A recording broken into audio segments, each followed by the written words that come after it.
안녕하세요. 반갑습니다. 저는 전 국제강사교육진흥원 강사로 활동하고, 그리고 현재는 아산시 보건소에서 근무 중인 주무관 윤영옥이라고 합니다. 오늘 이 시간 우리 여주시 노인복지관 어르신들과 함께 이렇게 만나 뵙게 되어서 너무나 반갑고요. 제가 듣기로는 설문조사에서 우리 어르신들께서 당뇨 질환에 대해서 많이들 궁금해 하셔서 이 강의를 아마 요청하신 것 같아요. 그래서 이렇게 우리 어르신들과 함께 만나뵐 수 있는 자리가 생긴 것 같은데요. 먼저 앞서서 우리 여주시 복지관 어르신들은 정말 행운을 얻은 것 아닌가 그런 생각이 들어요. 왜냐하면 지금 코로나 상황이 되게 길어지면서 대부분의 전국적으로 볼 때 복지관이나 뭐 어떤 뭐 단체 기관에서도 프로그램을 이렇게 어, 체계적으로 계속해서 진행하는 곳은 거의 없거든요. 거의 중단되었다던가 아니면 축소돼서 운영되고 있는데 우리 여기 여주시 복지관 주인님께서는 되게 앞서가시는 분인 것 같아요. 그래서 우리 어르신들을 너무나 사랑하셔서 이렇게 비대면으로라도 우리 어르신들을 위해서 건강 생활을 영위할 수 있도록 좋은 프로그램들을 되게 많이 유튜브를 통해서 작년부터 벌써 활성화시켜서 해오고 계시더라고요. 제가 한번 들어가 봤어요. 들어갔더니 유튜브에 뭐 여러 가지 다양한 분야로 지금 주제별로 많은 강의 자료나 그런 어떤 프로그램들이 올라가 있더라고요. 그래서 아마 우리 여주시 복지관 어르신들은 이런 코로나 시국에도 정말 무료하지 않게 생활을 해 나가고 있지 않나 그런 생각이 듭니다. 그래서 우리 어르신들께 당부드리고 싶은 거는 혹시라도 이제 코로나가 종식돼서 다시금 복지관을 찾아왔을 때 우리 담당자분들께 너무 수고 많았다고 그리고 너무 유익한 프로그램이었다고 한마디씩 좀 이렇게 감사 인사를 드리면 어떨까 그런 생각이 들더라고요. 아니면 전화 한 통화라도 오늘 당장이라도 전화를 거셔서 너무나 감사하다고 한 말씀 해주시면 아마 앞으로 더 기운 내셔서 더 좋은 프로그램을 많이 만들어 주시지 않을까 그렇게 생각합니다. 자, 그럼 한 40분 정도 저와 함께 당뇨에 대해서 간략하게 알아보는 시간을 갖도록 하겠는데요. 우리 어르신들 지금 이제 보시면 많은 분들이 당뇨에 대해서, 당뇨에 대해서, 어, 질환을 지금 갖고 계신 분들도 계시고, 또 그다음에 뭐 당뇨 전 단계에 계신 분들도 계실 거예요. 그렇다면 이제 이 당뇨라는 게 왜 어떻게 생기는지 저와 함께 이제 알아볼 건데, 보통 이제 당뇨병이라고 하면 예전에는 뭐 흔히들 소변에서 당이 나와서 당뇨다 뭐 이런 식으로 많이들 얘기를 들으셨을 거예요. 그런데 이제 무조건 이제 소변에서 당이 나와서 당뇨가 아니라 보통 우리가 이제 음식을 섭취하게 되잖아요. 음식을 섭취하게 되면 당이 일정 수준 이제 올라가게 되는데 그 수준에서 있어서 더 많이 올라가게 되는 그런 상태들. 그러니까 혈액 속에 당이 높게 올라가 있는 상태를 우리가 당뇨라고 하죠. 그래서 보통 우리가 어떨 때 이제 당뇨라고 하냐면 이제 보통 우리가 이제 병원이나 뭐 보건소 아니면 뭐 그런 기관들에 방문해가지고 혈액을 채취해서 혈당을 체크하게 되는데 혈당을 체크했을 때 공복 혈당이 이제 126 이상 그리고 식후 2시간 후에 잰 혈당이 200 이상일 때 우리가 당뇨라고 일컬는데요. 여기서 이제 공복 혈당이라는 것은 어떤 것을 말하냐면 이 공복시라는 것은 음식물을 전혀 섭취하지는 않은 상태에서 8시간 정도 지속됐을 때 그때 체크했을 때 혈당을 말하는 거고요. 그리고 우리가 이제 식후 혈당이라는 건 어떨 때일까요? 예, 식사를 하기 시작했을 때부터일까요? 아니면은 식사를 다 마치고 났을 때부터 있을까요? 네, 맞아요. 식사를 하기 시작했을 때부터, 우리가 이제 보통 밥 숟가락을 처음에 딱 들었을 때부터, 그때부터 2시간이 경과하고 났을 때, 혈당을 체크했을 때 200 이상이 되면은 우리가 이제 당뇨라고 흔히 이제 말하고 있습니다. 그렇다면 이런 당뇨병은 왜 생기는지, 한번 볼 건데, 당뇨는 흔히 우리가 이제 음식물을 섭취하게 되면 위에서 이제 포도당으로 이제 분해가 돼서 그 포도당이 이제 췌장이라는 우리 보통 쓸개라고 하잖아요. 이제 췌장에서 만들어지는 호르몬이 우리 어르신들 많이 들어보셨을 거예요. 인슐린, 그쵸? 인슐린이 이렇게 만들어지는데 이 당뇨는 이제 이 췌장에서부터 시작되는 거라고 생각해도 되세요. 그래서 이 췌장에서 인슐린이 만들어지는데 그 인슐린이 어떤 기능을 하냐면 아까 말했던 것처럼 우리가 음식물을 섭취했을 때 포도당으로 된 그 당을 우리 조직의 세포 곳곳으로 각 기관의 세포 조직 내의 세포 속으로 다 집어넣어주는 침투해주는 그런 역할을 하거든요. 그런데 이 췌장에 문제가 생긴 거예요. 이 췌장에 문제가 생겨서 인슐린이 제대로 생산이 안 된다거나 아니면 인슐린이 생산은 되는데 그 기능을 제대로 못하는 거죠. 그렇게 기능을 못하다 보니까 어떻게 돼요? 우리 혈액 속의 당이 세포 속으로 들어가지 못하고 그냥 혈액 내에 둥둥 떠다니게 되는 거예요. 그렇게 떠다니게 되다 보니까 혈액 속의 혈당이 급격히 올라가겠죠. 그러면서 오는 것이 이제 당뇨, 당뇨라는 거. 지금 이 그림도 마찬가지예요. 이제 여기서는 이제 인슐린을 어떤 열쇠로 비유를 했는데 이 열쇠가 열어줘야만 이 혈당 속에 포도당이 혈액 속의 포도당이 세포 속으로 잘 침투할 수가 있는데 이 인슐린의 역할을 제대로 못하다 보니까 침투가 안 되는 거예요. 그러다 보니까 이제 우리가 고혈당에 이르게 되는 거죠. 그렇다면 이제 당뇨의 위험 요인들을 볼 건데요. 당뇨에 있어서 위험 요인으로는 유전적인 요인과 이제 환경적인 요인들이 있어요. 근데 유전적인 요인으로는 말 그대로 우리가 이제 가족력 같은 거, 이제 내 부모나 뭐 형제, 자매 등 가족들 중에 당뇨를 앓았던 분이 있다면 당연히 나도 당뇨에 걸릴 확률이 많이 있겠죠. 그리고 이제 나이가 이제 고령으로 갈수록 이제 아무래도 몸의 각 기관들이 제 기능을 하지도 못하다 보니까 당뇨가 올 수 있는 경우가 많고요. 그리고 이렇게 환경적인 요인으로는 이제 뭐 다른 심혈관 질환과 함께 동반되어 올 수도 있고, 그리고 또 우리가 요즘에는 식생활이 많이 서구화로 많이 변경되었잖아요.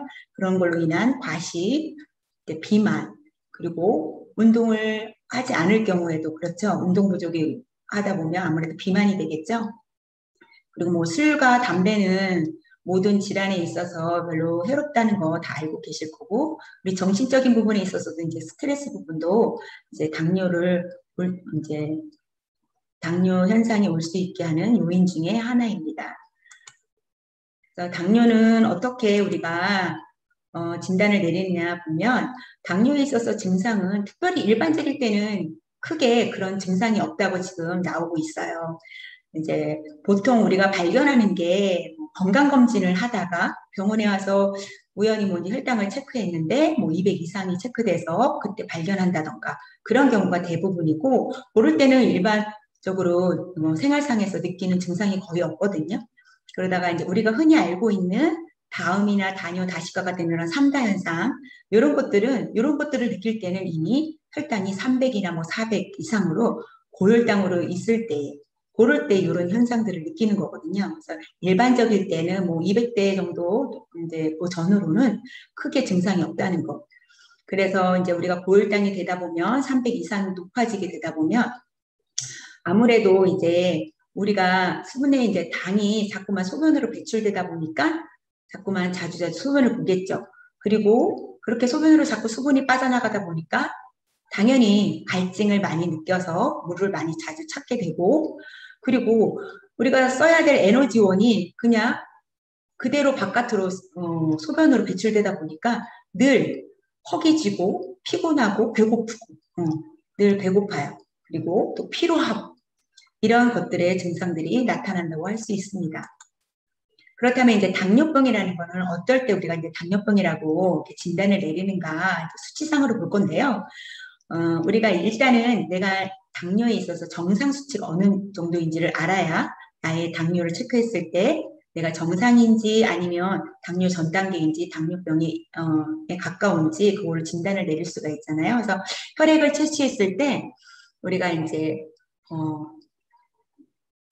공복혈당, 아까 말씀 앞에서 드렸던 것처럼 8시간 이전에 8시간 동안 공복한 상태에서 음식물을 섭취 않고 체크했을 때 혈당이 100 미만이다. 100 미만이면 우리가 정상이라고 보고요. 식사 후 2시간이 지나고 나서 혈당을 체크했는데 140 미만이다. 그러면 우리가 정상으로 보고 있습니다. 그렇다면 여기에서 두 번째 이제 공복 혈당 장애, 내당능 장애라고 하는데요. 이거는 흔히들 이제 내당능 장애 이 말은 좀 어려우실 거예요. 아마 당뇨 전 단계라고 이제 많이 흔히들 들으셨을 텐데 여기 당뇨 전 단계는 공복 시에 쟀을 때는 100에서 125 사이, 그리고 이제 식후 2시간에는 140에서 199 사이. 이렇게 나왔을 때 우리가 내당능 장애, 당뇨 전 단계라고 합니다. 요 때는 되게 중요한 게 충분히 이렇게 당뇨 전 단계에 있어서는 내가 식사나 운동 이런 것들로 인하여 충분히 식생활을 개선해서 정상 단계로도 얼마든지 갈 수 있다는 것. 이때가 가장 가도기적인 단계이기 때문에 관리가 중요한 때라는 거 알고 계시면 되고요. 그리고 우리가 이제 당뇨병이라고 일컬을 때가 바로 이제 공복 혈당은 126 이상, 그리고 식후 2시간 혈당이 200 이상일 때, 이럴 때는 우리가 당뇨병이라고 하면서 이때부터는 아무래도 의사 선생님이 약을 권하게 되실 거예요. 약과 함께 식사와 운동도 같이 병행해야 된다는 거 알고 계시면 되겠어요. 그러면 그렇다면 이렇게 우리가 이제 당뇨에 있어서 어떤 문제가 일어나는지, 왜 당뇨를 그렇게 다들 무서워하고 잘 관리해야 되고 이렇게 당뇨 예방 관리를 해야 된다고 자꾸 강조하냐? 바로 그렇죠. 합병증이죠. 당뇨에 있어서 당뇨만 일시적으로 오면 상관없는데 당뇨를 인해서 따라오는 만성 합병증이 너무나 무섭기 때문에 우리가 당뇨 관리를 잘 해야 된다라고, 당뇨를 미연에 방지하라고, 예방하라고 강조하고 있습니다. 당뇨 합병증은 우리 그림에서 보다시피 조직 구석구석 안 일으키는 곳이 없어요. 자, 이제 머리에서부터 진짜 발끝까지 다 당뇨의 합병증이 온다고 해도 과언이 아니죠. 그렇다면 우리 당뇨 합병증을 좀 볼 건데요. 우리 머리부터 한번 볼게요. 위에서부터 한번 살펴나갈 건데요. 이렇게 보면은 지금 뇌혈관 질환, 그렇죠. 이렇게 뇌혈관에도 수많은 이렇게 혈관들이 많잖아요. 이런 혈관들을 당뇨가 오면 아무래도 막히게 되겠죠. 혈관을 막히다 보니까 뇌경색이 오게 되고 그 혈관이 터지게 되면 우리가 흔히 말하는 뇌출혈. 그래서 뇌출혈과 뇌경색과 같은 뇌졸중 현상들을 나타나게 됩니다. 그리고 이제 그 아래로 내려가서 이제 눈이죠. 우리가 사물을 바라볼 수 있게 만들어주는 것들이 이제 망막인데, 이 망막에서도 이렇게 미세한 신경들이 많이 지나가고 있어요.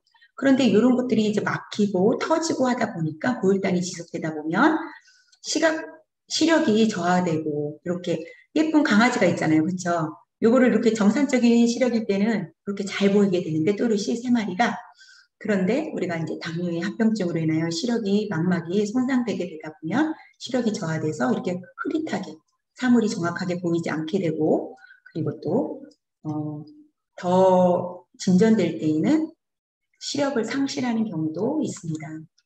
그리고 이제 그 아래를 가서는 이제 우리가 이제 동맥경화증이라고 해가지고 혈관 내에 합병증을 일으키기도 하는데요.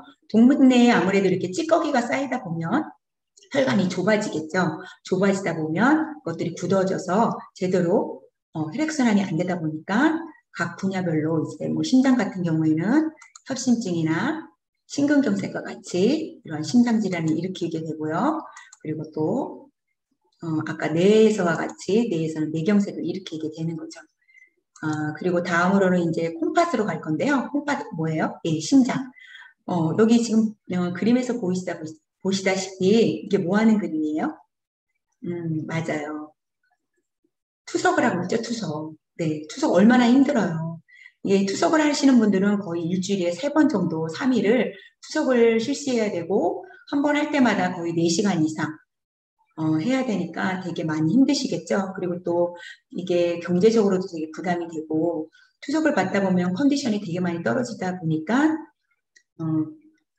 가족들이 다 여기에 매달릴 수밖에 없게 돼요. 그러니까 나뿐만 아니라 가족한테까지도 정말 신세를 져야 되는 그러한 합병증이죠. 그래서 우리 이제 콩팥에는 이제 사구체가 어떤 역할을 하냐면 우리 이제 몸에 노폐물들을 이제 걸러내주는 역할을 하게 되는데, 그 역할들을 못하게 또 그 혈관들을 막아버리니까 제대로 노폐물을 못 걸러내는 거예요. 그러다 보니까 몸이 붓게 되고, 신장이 다 망가지게 되죠. 그래서 이렇게 투석을 하는 일들이 초래되고 있습니다. 그리고 또 우리가 흔히 많이들 들어보셨죠? 당뇨발. 네, 신경변에서도 이상을 일으켜서 우리가 보통 골고루 혈액순환이 잘 내려가야 되는데 하지로 내려가는 동맥이나 이런 것들이 막히면서 우리가 혈액순환이 안 되다 보니까 신경변증 같은 합병증이 오는데 말 그대로 이제 이 신경 쪽에 있어서 합병증은 관절염처럼 이게 뭐 무릎으로 오는 그런 게 아니라 관절염과는 조금 상이하게 다르게 구별되어야 되는데요. 이제 말초신경에서 이제 손끝이나 발끝 이런 부분들이 시리고 저리고 아파오는 거예요. 그리고 감각이 둔해지다 보니까 우리가 이제 일상생활에 있어서 맨발로 다니다가 어디 뭐 조금의 상처가 난다던가 찔린다던가 그래도 잘 몰라요, 처음엔. 그러다가 그거를 방치하게 되면서 이런 것들이 상처가 잘 낫지 않게 되다 보니까 이렇게 썩어 들어가는 것들을 볼 수가 있어요. 그래서 나중에는 뭐 당뇨발로 인해서 절단하는 그런 수술하는 경우도 많이 사례를 보셨을 거예요. 그래서 우리가 다음에는 이제 당뇨발 관리, 그래서 발 관리가 굉장히 강조하고 있는 부분인데요. 발 관리에 대해서 볼 건데 그렇다면 이런 발 관리를 위해서 우리가 알아야 될 사항들은 또 어떤 것들이 있는지 볼 건데요. 첫 번째는 매일 발가락과 발을 잘 관찰해 주는 것. 이거 되게 중요해요. 그래서 매일매일 발을 씻을 때 잘 살피면서 나에게 상처가 있는지, 발에 어떤 물집 잡힌 건 없는지, 굳은 살 배긴 건 없는지, 또 상처난 건 없는지 잘 살펴보면서 비누로 매일매일 잘 씻고 잘 말리는 거 되게 중요하고요. 그리고 발을 씻고 난 후에는 크림이나 로션으로 각질이 생기지 않도록 잘 보습 크림으로 잘 발라주고 말려주는 것도 되게 중요하죠. 그리고 이제 발톱 자를 때, 우리가 너무 바짝바짝 자르면 절대 안 된다는 거. 좀 넉넉히 그리고 이렇게 둥글려서 자르다 보면 왜 우리가 생발하는다 그러잖아요. 발톱이 파고들다 보면 되게 안 좋은 상태로 가게 되니까 발톱은 일자로 넉넉하게 잘라준다는 거. 그리고 만약에 무좀 같은 것들이 생겼을 때는 그냥 방치하지 마시고 초기에 빨리 치료하도록 하고요. 그리고 우리가 이제 신발 같은 거를 신을 때에도 신발을 구매하실 때에도 되게 편안한 걸로 보통 이제 아침에 신발을 사는 게 아니라 오후에 사도록 하죠. 왜냐하면 오후에 이제 활동을 하고 난 다음에 발이 어느 정도 부어있기 때문에 그때 이제 신발을 사시면 좀 넉넉하게 신을 수 있으니까. 그리고 이제 끈을 꽉 조여서 묶는 것보다는 찍찍이 같은 거 있잖아요. 그런 걸로 될 수 있으면 운동화를 사시는 게 좋고요. 신발을 사시는 게 좋고요. 그다음에 이제 발 마사지를 매일매일 해주고 이따가 이제 발 마사지 그림 한번 보여드리면서 함께 해볼 건데요.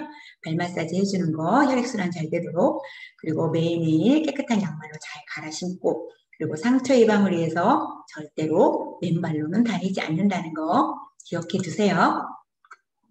그러면 이제 이런 발 관리를 하는 이유 다시 또 한번 강조하지만 그 이유는 이제 아무래도 고혈당이 지속되다 보면 아까 말씀드린 것 같이 혈관과 신경에 합병증이 생기게 돼요.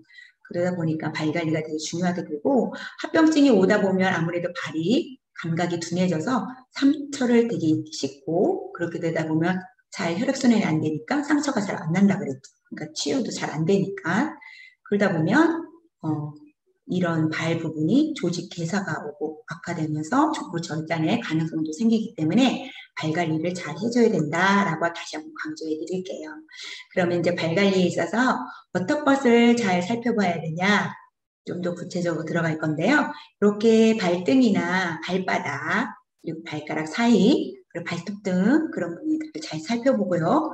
물집이 생겼는지 그리고 피부가 벗겨진 곳은 없는지 긁힌 곳이나 변색된 피부, 티눈 같은 거 그리고 아까처럼 발톱을 이렇게 바짝바짝 깎아서 살 속으로 이렇게 파고드는 발톱은 없는지 잘 살펴보도록 하고요. 그리고 신발 속에 이물질이나 뭐 돌멩이 뭐 그런 것들이 간혹씩 들어갈 수도 있잖아요. 네, 그런 것들이 자극되면은 안 좋으니까 그런 것들이 없는지 한 번씩 털어낼 수 있도록 하고요. 그리고 이제 발톱 무좀이나 이런 것들이 있으면 바로 본인이 해결하려고 하지 말고 의사 선생님께 가서 의사 선생님께 치료를 받는 게 좋으세요. 그래서 여기 또 한 번 나오는데 의사에게 가야 하는 경우는 어떤 경우가 있는가? 그래서 발톱을 자르기가 힘들거나 잘 안 보인다 할 때는 아유 발톱 같은 걸 자르는 것도 뭐 굳이 의사 선생님께 가요 그러는데 아니에요. 본인이 자르기 힘들거나 그럴 때는 결코 억지로 자르지 마시고 의사 선생님께 가도록 하시고요. 그리고 발톱이 이렇게 좀 너무 두꺼워져서 자르기 힘들 때도 있잖아요. 그리고 두꺼운 각질이 생겼을 때 그냥 손톱으로 막 뜯어내면 절대로 안 되신다는 거. 그리고 발에 상처가 있거나 염증 뭐 이런 것들이 있을 때 반드시 의사 선생님께 가서 치료를 받으신다는 거 잊지 마세요. 자, 그러면 이제 아까 말씀드린 것처럼 우리가 이제 발 운동을 한번 해볼 건데요. 되게 손쉬워요. 이제 우리 어르신들 텔레비전 보면서 그냥 가만히 있지 마시고 이렇게 발 운동 한번 하면서 이게 뭐 꼭 당뇨 발 예방을 위해서 하는 것보다도 일상생활에서도 이런 발 운동을 하는 거는 우리 어르신들한테 발목 강화를 위해서 되게 좋거든요. 그래서 지금 이 그림을 보면서 저와 함께 따라해 보십시오. 제가 지금 제 모습에서 이제 발을 들어 올릴 수는 없으니까 우리 어르신들은 지금 시청하시는 분들은 발을 한번 이렇게 까딱까딱 움직이면서 발 운동 한번 해볼 건데 저는 이렇게 손이 발이다 생각하고 한번 해볼게요. 첫 번째로 우리가 발목을 어떻게 해요? 발가락을 올렸다 내렸다. 그렇죠. 이렇게 업시키고 내리고 올리고 내리고 할 때마다 발목이 또 강화되거든요. 그래서 발목 강화 운동도 되게 좋고 자 발목으로 한번 이름을 쓰는 거예요. 유연성. 네, 본인들의 이름을 한번 써볼까요? 저도 한번 써볼게요. 네, 제 이름은 윤영옥이니까 자 이렇게 돌리면서 한번 써보도록 하겠습니다. 열심히 쓰고도 계시죠? 자, 이번에 마지막에는 발꿈치를 이렇게 들려 올리는 거세요. 발꿈치 근육을 우리 왜 깍갱이 발 한다고 그러죠? 네, 이렇게 발꿈치를 다 이렇게 근육을 밀어서 들어 올리는 거. 자, 그러면 이번에는 또 어떤 그림인지 한번 볼까요? 네, 자, 엄지, 이게 엄지라고 생각해요. 엄지와 두 번째 발가락을 이렇게 비벼준다. 그리고 또 다음 그림은 뭐예요? 발가락을 벌리고 발바닥 벌리기 이렇게 벌렸다, 오므렸다, 벌렸다, 오므렸다. 제가 이제 간간히 우리 어르신들과 교육할 때는 또 이 발가락 각이나 손가락 각도 가위바위보를 해요. 자, 가위는 어떻게 써요? 가위, 주먹, 발가락을 한번 해보세요. 발로. 잘 안 되시죠? 보재기. 그래서 이렇게 이런 운동도 하시고 자, 발바닥을 부딪혀보세요. 보세요. 비벼보시고 자 마찰을 잘 주면서 자극시키면서 발 마사지를 이렇게 한번 해주도록 하세요. 자, 그래서 이렇게 한 번씩 발을 또 깨끗이 닦고 난 다음에 아까 보습크림 발라준다고 그랬잖아요. 크림 같은 크림으로 발라주면서 이렇게 발등과 발바닥을 맞잡고 이렇게 쓸어내리면서 잘 밟아주고 발 옆쪽과 바깥쪽 안쪽도 잘 쓸어내려주세요. 그러면서 그냥 하지 마시고 노래도 불러주세요. 뭐라고? 수고했다고. 봐라 내 봐라 오늘도 나에게 수고했다. 고맙다고 인사도 해주세요. 봐라 오늘 나를 좋은 곳으로 데려다주고 내 몸을 이끌고 지탱하면서 이곳저곳 나를 데리고 다녀줘서 고맙다고 한 번씩 이렇게 발에게 인사도 해주는 것도 발이 다 들어요. 그쵸? 발에게 한 번이라도 인사해 볼 적 있으세요? 이번 기회로 한 번씩 이렇게 발 마사지 하면서 내 발의 소중함, 내 발의 고마움도 느끼면서 한 번씩 이렇게 되게 고맙다고 한번 나눠보세요. 자, 맞아요. 그럼 여기 발바닥에 보면 온폭 들어간 부분 있어요. 어르신들 그렇죠? 거기가 무슨 혈일까요? 용천혈이라고 해서 용천혈을 이렇게 꾹꾹 눌러줘요. 꾹꾹 눌러줘요. 용천혈을 눌러주고 두들겨주고 자 발가락 사이사이 손가락으로 이렇게 그렇게 눌러주고 어때요? 시원하시죠? 네, 그냥 이렇게 발 마사지 하는 것만으로도 혈액순환에 되게 좋으시고 피로가 풀려요. 피로가. 우리 그래서 발 마사지 왜 우리 여행 갔을 때 뭐 해외여행이나 지금은 코로나 때문에 여행들을 많이 못 다니시지만 여행 가실 때 우리 왜 해외 가면 막 마사지 기본으로 받잖아요. 그렇죠? 많이 걷고 나면 피로합니다. 그만큼 이게 발에 모든 혈액이 집중되어 있기 때문에 이 피로도를 잘 풀어주는 것만으로도 전신의 피로에도 되게 도움이 된다고 합니다. 자, 그러면 이제 나도 할 수 있다. 당뇨병 어떻게 관리해야 할까요? 당뇨병을 어떻게 관리해야 되는지 그렇죠. 만약에 당뇨에 내가 걸렸을 때 약물을 처방받았다면 약물을 꼬박꼬박 잘 의사 선생님이 처방해 준 대로 복용하는 것도 중요하고 그리고 또 우리가 생활 습관에 있어서 우리가 일상생활 속에서는 식사 관리 그리고 운동 이 두 가지는 빼놓을 수 없는 거죠. 네. 그러면 이제 우리가 이제 식사 부분에 있어서 당뇨식이 어떻게 해야 되는지 볼 건데, 보통 이제 당뇨식 하면은 다들 뭐 어떤 치료식 이렇게 생각하는데, 맛없는 거.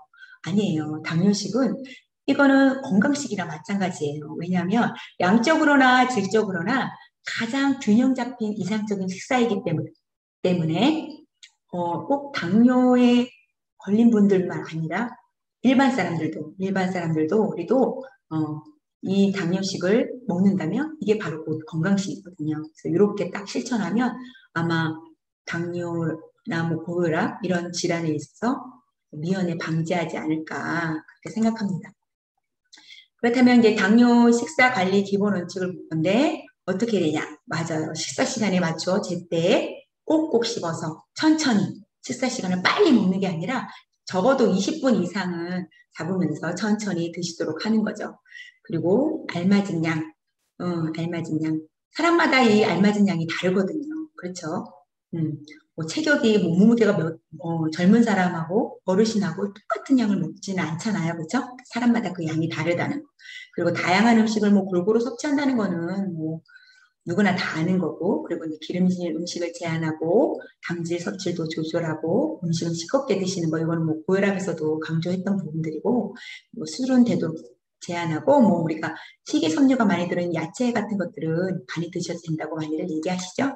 그래서 이거를 이제 구체적으로 보면 식사를 하는데 이제 하루 세 끼를 규칙적으로 먹는 거 되게 중요하세요. 그래서 이제 아침, 점심, 저녁, 그리고 저녁과 점심 사이에는 너무 배고프다 할 때는 간식으로 잠깐 보충을 해주는데, 보통 우리가 요즘에 보면은 아침을 많이 거르세요. 그래서 뭐 하루에 두 끼만 먹는 경우 뭐 이러는 경우가 많은데, 그렇게 하면 안 된다는 거. 아침, 점심, 저녁 꼭 규칙적으로 조금이라도 해서 제때에 먹는 거 되게 중요하고요. 그리고 아까 말씀드린 것처럼 나에게 알맞은 양을 먹는다는 거. 그리고 이제 기름진 음식. 아무래도 이게 기름진 음식에는 콜레스테롤을 많이 함유하다 보니까 혈당을 많이 높이겠죠. 그러다 보니까 기름이 많아진 것들에서는 기름기를 좀 걷어내고 살코기를 좀 선택해서 먹고, 튀김보다는 이왕이면 조리요법도 구이나 찜을 선택해서 먹는다는 것. 그리고 이렇게 추가로 밥 먹고 나서 식후에 먹는 이런 것들에 있어서 이제 커피 프린 같은 거, 뭐 견과류 소스 이런 것들도 좀 콜레스테롤 수치를 많이 올려주고 있다 보니까 부부와 지방산들이 많이 포함되어 있다 보니까 조심해서 드셔야 된다는 거. 그러면 이제 음식을 싱겁게 먹는데 너무 싱겁게 먹으면 뭔 맛이야 어떻게 싱겁게 먹어 맛이 없어서 그럼 나 못 먹겠어라고 하는데, 그렇게 되면 너무 이제 약간 소금이 너무 안 들어가서 너무 맛이 없다 그럴 때는 소금 대신에 조금 맛을 돋구실 수 있는 그런 것들로 향신료라든가 천연 양념들, 뭐 카레가루, 후추 이런 것들을 넣어서 조금 이제 입맛을 돋궈주시면서 식사를 하도록 하고요. 그 다음에 이제 조리 도중에 이제 간을 보는 거는 아무래도 더 짜게 보게 되니까, 음식이 뜨거우면 아무래도 간을 제대로 볼 수가 없거든요. 그러다 보니까 소금이나 간장을 많이 넣게 돼요. 그래서 조리가 다 끝난 다음에 이렇게 간을 넣는다는 것, 그리고 아까 말씀드린 것처럼 튀김보다는 조리 방법은 구이나 찜으로 하고, 그리고 특히나 우리 한국인들, 그렇죠? 우리 어르신들 장아찌, 젓갈, 우리 염장식품들 되게 많잖아요. 그래서 이런 것들 드실 때 아예 안 먹을 수는 없으니까 드시는데 그래도 소량으로 아주 작게 덜어서 드신다는 거 몇 장씩. 그리고 우리가 또 국문화잖아요. 국문화. 우리 어르신들은 아이고 나는 국물 없으면은 밥이 안 넘어가 그러세요. 그렇죠? 너희들도 내 나이 돼봐.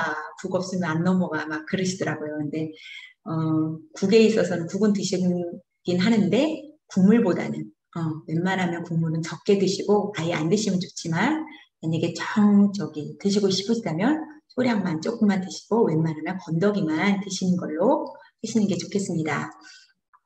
그리고 아까 말씀드렸던 것처럼 섬유소가 풍부한, 내가 막 배고프고 그럴 때는 다른 음식보다는 이렇게 야채나 이런 것들은 섬유소가 풍부하기 때문에 뭐 장활동도 원활하게 해주고 변비도 해소해주고, 그리고 또 현수가 많은 음식은 포만감도 줘요.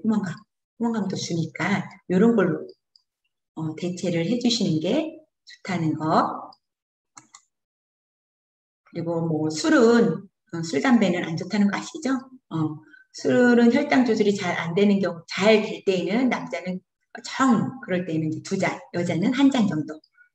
왜냐하면 혈당, 알코올 속에는 이런 당질을 포함하고 있기 때문에 혈당을 상승할 수 있는 그런 우려가 있어요. 근데 여기에서 당질을 포함한 알코올이라는 거는 보통 우리가 흔히 말하는 우리 또 우리나라도 담금주 있잖아요. 과일주, 그쵸, 머루주, 다래주, 뭐 포도주 이런 것들은 이제 특히나 혈당을 급격하게 올리니까 그런 것들 주의하라는 거. 우리 이제 관리에 있어서 이제 약물, 그다음에 식사, 그다음에 마지막으로 이제 운동 관리를 볼 거예요. 그래서 운동 관리에 있어서는 규칙적인 운동은 혈당을 낮춰준다는 거, 그렇죠? 그래서 그래프를 보면 운동을 하지 않았을 때랑 운동을 했을 때 그래프가 상당히 차이가 나요. 그 운동을 하지 않았을 때에는 음식을 섭취하고 나서 19~2시간까지 이렇게 보면 그래프가 서서히 혈당이 서서히 떨어지는 걸 볼 수 있는데 운동을 했을 때에는 음식을 섭취하고 나서 운동을 하면 이렇게 혈당이 쭉쭉쭉쭉 떨어지는 걸 눈으로 볼 수가 있어요. 네. 그래서 이제 운동의 효과를 보면 운동은 당연히 이제 혈당을 감소시키겠죠.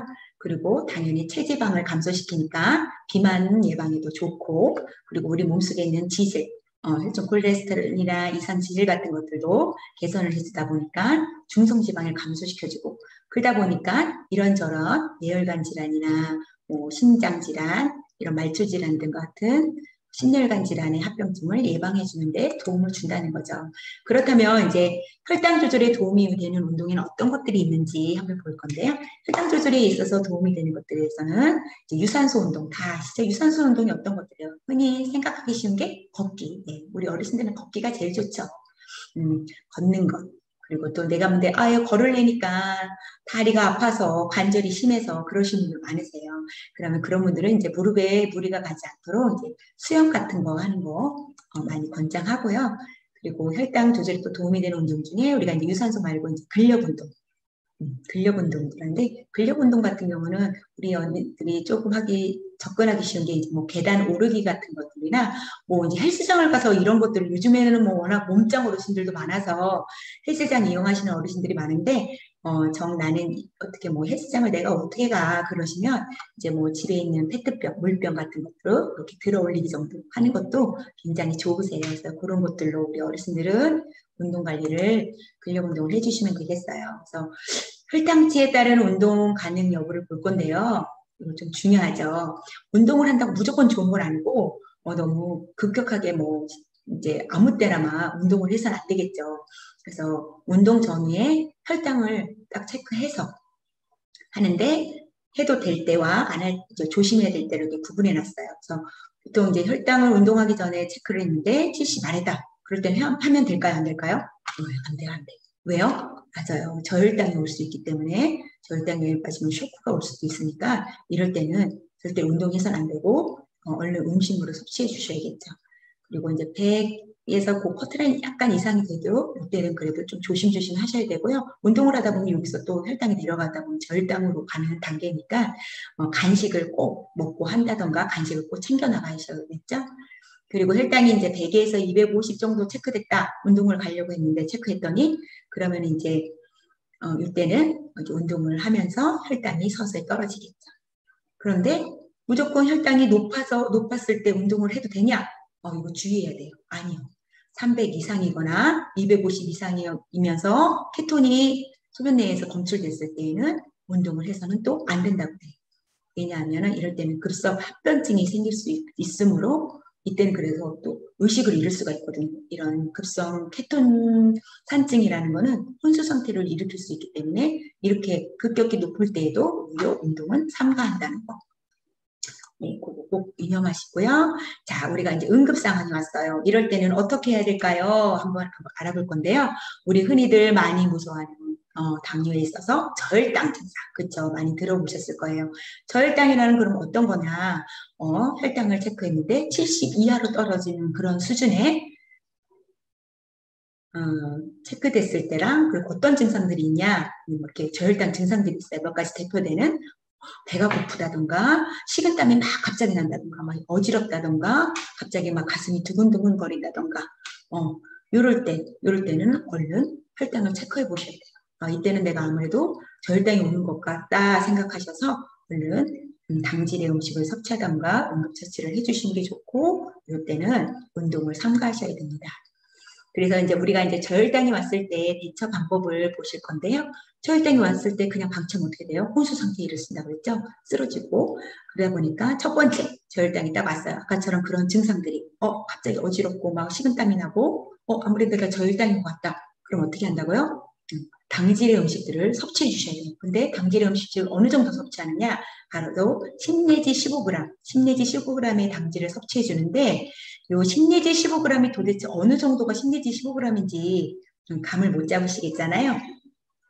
바로 설탕 또는 꿀 한 숟가락, 설탕이나 또는 꿀 한 숟가락 정도가 이게 10 내지 15g의 당질이고, 그리고 이제 우리가 보통 과일 주스 같은 거는 2분의 1컵, 반컵 정도, 반컵 정도가 우리 10 내지 15g의 당질이라고 해요. 그리고 그다음에 요구르트, 우리 시중에 파는 요구르트 있죠? 작은 요구르트, 그 하나 정도. 그리고 사탕을 드실 때는 한 개가 아니라 한 3개에서 5개 정도는 드셔야 우리가 이게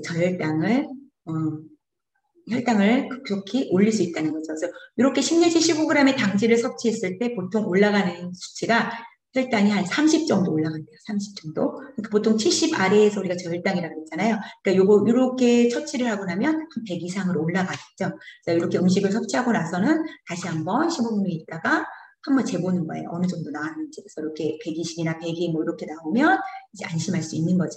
그리고 나서도 이제 또 다시 또 저혈당으로 갈 수 있는 것을 미연에 방지하기 위해서 세 번째 단계로 좀 단백질이 들어간 음식들을, 간식들을 조금 섭취해 주시면 되겠습니다.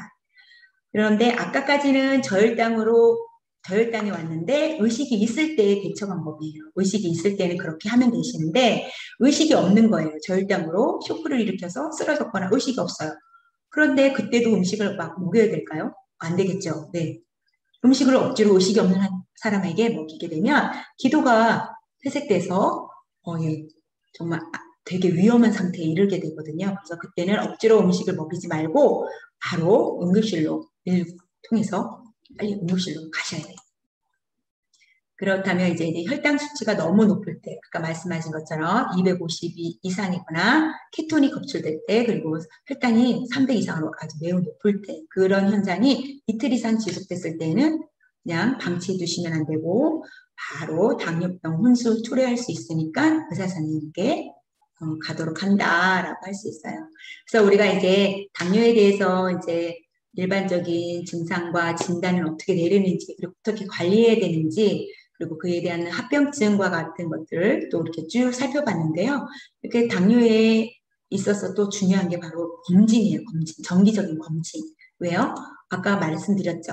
당뇨는 몸 구석구석 조직에 방치하게 되면 10년, 20년이 지나게 되면 각 조직마다 다 합병증을 일으키게 되다 보니까 정기적으로 검진을 받는 것도 되게 중요해요. 그래서 미연에 합병증을 예방하기 위해서 1-2년을 간격으로 이렇게 검진을 받게 되는데, 6개월에서 12개월 정도 우리가 이제 흉부 엑스레이나 심장 검사 이런 것들을 해준다던가, 그다음에 망막병증을 예방하기 위해서 망막에 이상이 오진 않았는지 이렇게 안과에 가서 안저 검사를 한다던가, 그리고 뭐 지방간이나 이런 것들에 문제가 없는지 복부 초음파나 체열을 통해서 우리 혈액 수치를 점검해 보는 이런 것들, 정기적인 검사를 꼭 해야 된다는 것도 알려드리고요. 그렇다면 이제 지금까지 이제 쭉 한번 저하고 당뇨에 대해서 훑어보았는데, 이제 이런 것들에 대해서 한번 난 이런 것들이 궁금했다라고 많은 의견들을 보내세요. 그래서 그런 것들에 대해서 한번 더 짚어가면서 이 시간 마치도록 할게요. 자, 우리 첫 번째도 언급했던 것 같아요. 공복 혈당을 체크한다고 하는데, 여기서 이제 공복이라는 건 뭐냐? 네, 맞아요. 8시간 이상 음식을 전혀 먹지 않은 상태를 공복이라고 했죠. 그런데 이제 물은 괜찮다고 했어요. 그렇죠? 네. 그리고 당뇨병 환자에 있어서 저혈당도 심각하다. 맞나요? 네, 맞습니다. 저혈당 굉장히 심각하죠? 네, 왜냐하면 이거는 고혈당보다도 빠르게 수시간 내에 급속히 진행되기 때문에 저혈당 증상에는 어떤 게 있다고요? 손 떨린다거나 두근거리다거나 갑자기 식은땀이 난다거나 이런 증상이 있다는 거. 그리고 우리가 이제 흔히들 많이들 얘기했어요. 나는 이게 증상이 없는데 꼭 당뇨병을 치료해야 되나? 아픈 것도 없는데, 아, 어떻게 해야 될까요? 네, 맞아요. 무서운 합병증이 올 수 있기 때문에 증상이 없지만 당뇨는 합병증이 바로 생긴다고 그랬나요? 아니요. 10년, 20년이 경과하면서 그냥 내버려두고 방치하다 보면 그것이 이게 차곡차곡 쌓여서 축적되어서 그렇게 아까 우리가 봤던 무서운 합병증들로 진전되는 거예요. 그래서 증상이 없어도 당뇨병은 꼭 치료해야 된다는 것. 그리고 또 흔히 많이 하죠, 우리 한국 분들. 대한민국 분들은 많이 하는 거. 민간요법, 어느 질환에 있어서든지 다 민간요법. 누가 뽕나무물을 먹었더니, 돼지 감자물을 먹었더니, 당뇨가 뚝 떨어졌대. 그러면 다 또 그거 막 따라하세요. 그런데 이제, 그런 것들이 효과는 조금 있을 수 있어요. 있는데, 주된 치료로는 권하지 않는다는 것. 민간요법을 하더라도 운동과 식사 조절, 그리고 약물 치료는 함부로 중단해서는 안 된다는 것. 그리고 우리가 이제 당뇨 시기에 있어서 이제 흔히들 다들 그러잖아요. 잡곡밥, 보리밥 해서 드세요라고 하는데 꼭 보리밥이나 잡곡밥만 먹어야 되나요? 네, 꼭 그렇지는 않다는 거. 그런데 이왕이면 이제 잡곡배는 섬유소가 많이 들어 있으니까 혈당이 급격하게 올라가는 것을 막아주고 혈중에 이제 콜레스테롤을 감소시켜주는 역할을 하다 보니까 이왕이면 흰쌀밥보다는 보리밥이나 잡곡밥을 권장하도록 되어 있습니다. 그리고 이제 여기 보면 과일은 많이 먹어도 되나요? 근데 될까요? 안 될까요? 안 되겠죠. 땡. 과일은 아무래도 이제 마음껏 드시다 보면 과일 속에 당이 굉장히 많거든요. 그다음에 혈당 조정에 굉장히 악영향을 미치겠죠.